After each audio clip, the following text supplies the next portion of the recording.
महाशिवरात्रि एक ऐसा दिन जिस दिन पृथ्वी पर विद्यमान सभी छोटे बड़े शिवलिंगों में शिव जी का वास होता है।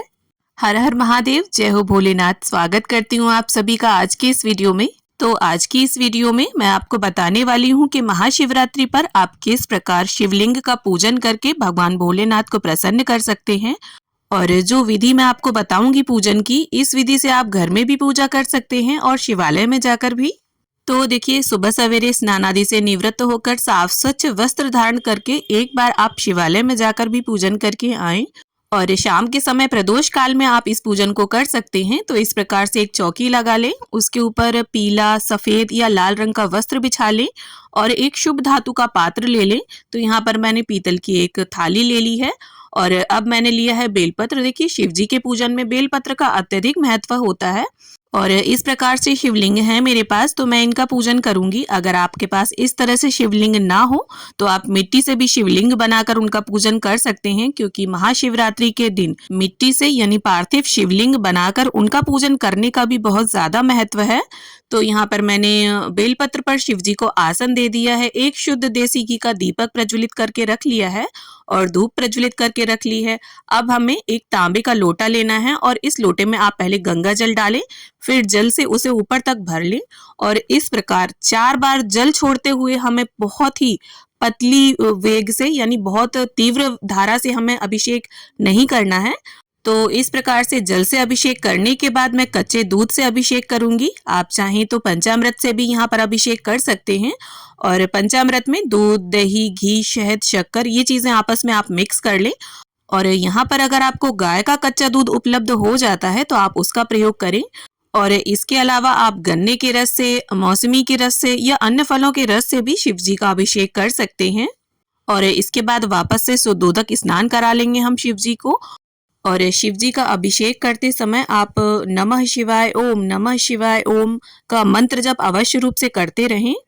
और देखिए, शिवलिंग की जलाधारी आपको उत्तर दिशा की ओर रखनी है और जलाधारी के पीछे यानी दक्षिण दिशा की ओर बैठकर आपको पूजन करना है, क्योंकि देखिए मंदिर में तो दिशा के अनुरूप पूजन करना थोड़ा मुश्किल हो जाता है भीड़ की वजह से, लेकिन घर पर जब आप पूजन करें तो नियम के अनुसार ही करें। और देखिए, इस बेलपत्र को आप धुलकर दोबारा प्रयोग कर सकते हैं।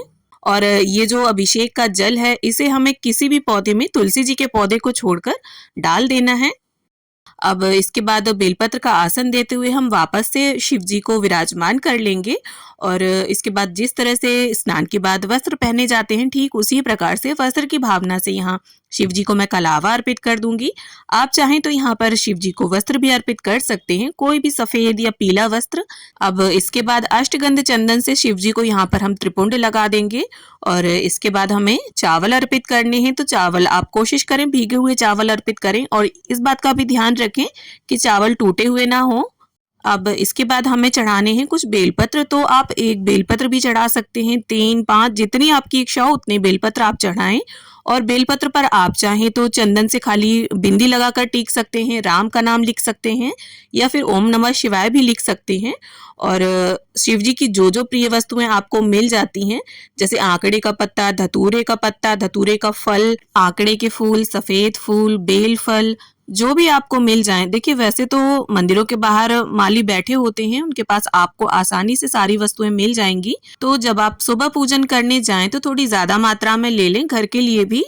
अब इसके बाद शिव जी को हम बेर का भोग समर्पित कर देंगे। देखिए, फाल्गुन मास की जो महाशिवरात्रि होती है, इस समय पर बेर खूब आते हैं और बेर का भोग मुख्य रूप से लगाया जाता है। और इसके बाद अब हम जल का भोग समर्पित कर देंगे और हाथ में थोड़े से पुष्प या अक्षत लेकर महाशिवरात्रि की व्रत कथा पढ़ लेंगे। और देखिए, फलाहारी भोग समर्पित किया जाता है क्योंकि मोस्टली सभी का व्रत होता है, तो फलाहारी भोग आप समर्पित करें जिससे प्रसाद रूप में सभी उसे ग्रहण कर सकें। अब हम धूप दीप से भगवान भोलेनाथ की आरती उतार लेंगे।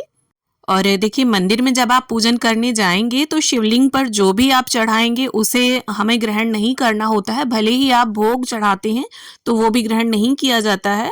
अलग से अगर आप भोग रखते हैं तो उसे आप ग्रहण कर सकते हैं। और देखिए, खाली एक शिवलिंग में ही समस्त 33 कोटि देवी देवताओं का वास माना जाता है।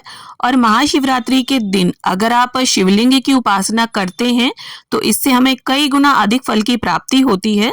तो इस प्रकार से आरती के बाद जल से आचमन कर लें और हाथ जोड़कर प्रभु से पूजा में रही कमियों के लिए क्षमा याचना कर लें और पूजा में रही कमियों को पूर्ण करने के लिए कुछ दक्षिणा अवश्य रूप से निकाल दें।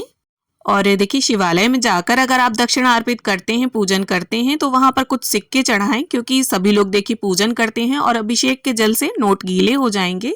तो उम्मीद करती हूँ महाशिवरात्रि पूजा की ये सरल सी विधि आप सभी को जरूर पसंद आएगी। वीडियो अगर अच्छी लगी हो, पसंद आई हो, तो प्लीज वीडियो को लाइक करें, शेयर करें और मेरे साथ जुड़े रहने के लिए मेरे चैनल को सब्सक्राइब कर लें।